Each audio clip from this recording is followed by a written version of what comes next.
Nandito lang ha, akala mo, akala mo madali yun ha. Sa lumbar part, Botang. gaya ng sa iyo mismo galing, pabalik-balik lang. Kumbaga, syempre, minsan, okay. Minsan, hindi.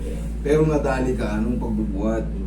Nalaglag ka ba minsan? Nakasaldak yung balakang mo para... Kasi, doon lang naman yan masisira. Itong mga disc natin, nasisira po yan, pumuputok po yan. Meron tayong tinatawag na desiccation, herniation, disc prolapse, disc disease, yan mga ganyan.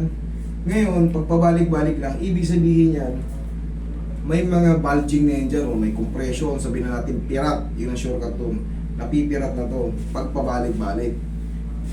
Matreat ko man yan, malaki pa rin ang chance na bumalik. Para sa inyong kalaman, pero it depends. Katulad yan, sumasakit din yung balakang ko. May ituturo ko sa inyong exercise para hindi kayo aabot sa severe movement. Baka mo nagkaroon ng cramp before, madali yun. Okay?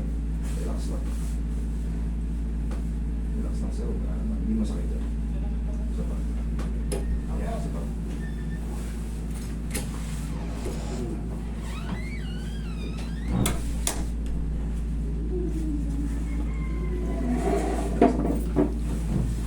Sige sir.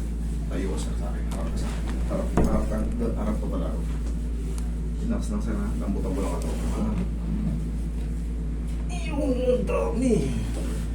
Okay, yung pagkagilid. Relax lang. Relax lang. Yung kabilang side. Relax lang. Yung. Okay.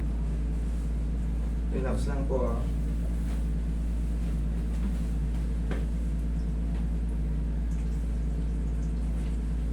Relax lang.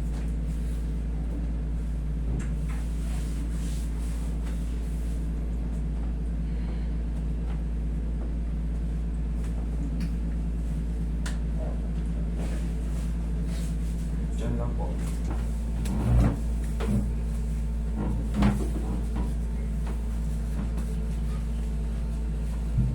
Ihaya ko kasi. Relax lang. Wala naman. Inhale. Exhale. Yun. Yan din yun. Oh.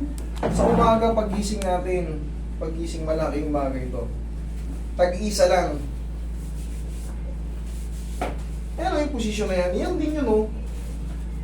Kailangan lang, pitikin nyo tag-isa paggising nyo sa umaga. Lalo kung ang tulog nyo ay hindi kayo malikot. Pero kung malikot kayo matulog, mas maganda. Yung bilhin kayo ng bilhin. Sa mga umiidad, mas the best, mas malikot tayo matulog para less ang back pain. Okay, less ang shoulder pain.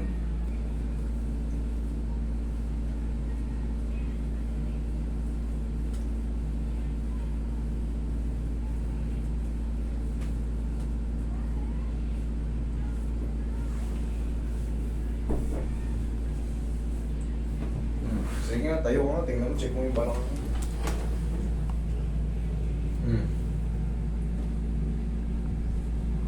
Garantisado. Okay? Sige po. Thank you.